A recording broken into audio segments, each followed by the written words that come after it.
Hello everybody, my name is Madina. I'm 14 years old and I took an IELTS exam on 27th of May and I got a band score of 8. So today I would like to talk about how I learned English and how I got this amazing band score. So I started learning English when I was 12.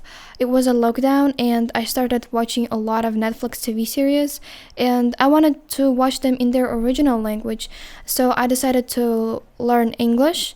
But at that time, all of the learning centers in Tashkent were closed. So I started learning it by watching videos on YouTube. And I also had a lot of English books at home. I mean, my sisters learned English when they were teenagers. So they, used a lot of English books. And I borrowed one of them. It was called English File. And I started learning this language, and then I already had B1 level. When I already had B1 level, I kind of got stuck, but then my dad told me that I can take up some courses, maybe start preparing for IELTS because it's never too early. And I had a list of learning centers that I can visit. I was really picky. I went to all of them, but I didn't really like them. It was either because of location or because of something else. And when I came to Everest, I really liked it there. It was kind of cool, and I attended my first pre-IELTS lesson. My teacher was Bekhruz Shoturayev, and I really liked his lessons, and I was really motivated to start preparing for IELTS from that point on. My scores for subtests were 9 for listening, 8.5 for reading, and 7 for both writing and speaking. Here's my certificate.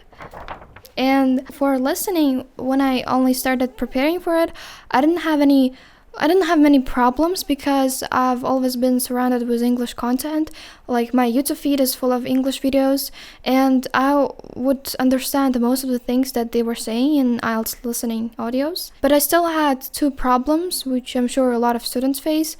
I had bad concentration, and I didn't have memory in English. And by bad concentration, I mean, I could be thinking about how cool it would be if I got a 9 right now, and then I would miss the answers.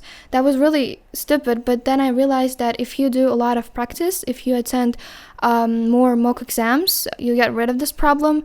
And as for memory, when they give you an answer in IELTS listening audios, they give further explanation to this answer so that you can make sure that this answer is correct. But while you listen to this explanation, you might forget what they were actually initially talking about. So you have to be able to remember the last 5 or 10 seconds of the audio. And in order to do that, to be able to do that, you have to do a lot of transcripts, because when you do transcripts, you listen to like 5 or 10 seconds of the audio, and then you write down everything that you heard. And I did exactly that, and it helped me to improve my listening. And actually, listening was kind of easy for me. But I can't say the same about reading. I did have a lot of problems with this section. Before I started preparing for IELTS, I hadn't read any academic articles or anything like that, so it was really hard for me to comprehend it at first. I would literally get really mad because I couldn't understand why we put certain answers and not the other ones. Sometimes I would even ask my sister to explain me something. If the passage was about health, I would ask her because she studies medicine, and or I would ask my other friends from internet, like native speakers sometimes. When I started doing more written translations, it got easier for me to understand the text, to understand writer's opinion. It got easier, and I also had a lot of problems with vocabulary. At first, I would have 50 unfamiliar words in one passage. That was really a lot.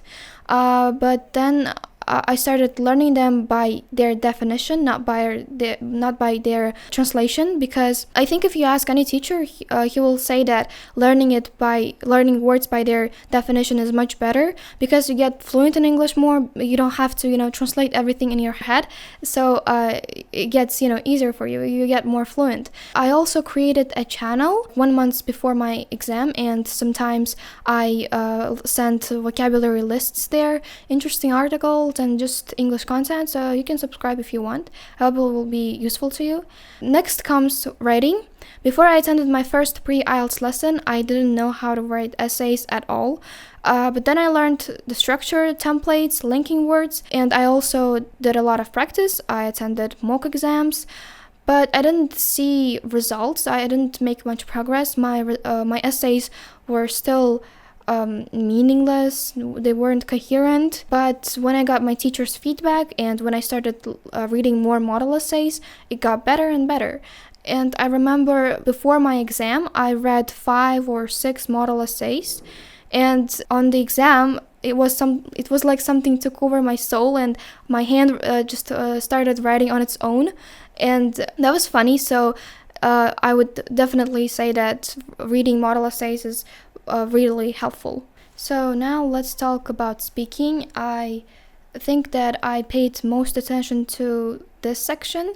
And when I only started learning English, when I started doing it on my own, I watched a lot of videos on YouTube about how to improve your speaking. And I also came across a video of some Japanese girl called Ruri Ohama or something. She really inspired me to improve my speaking because her accent was so cool. It was understandable and she was fluent, and her English was just, really great. Her vocabulary was great, and she advised to start thinking in English.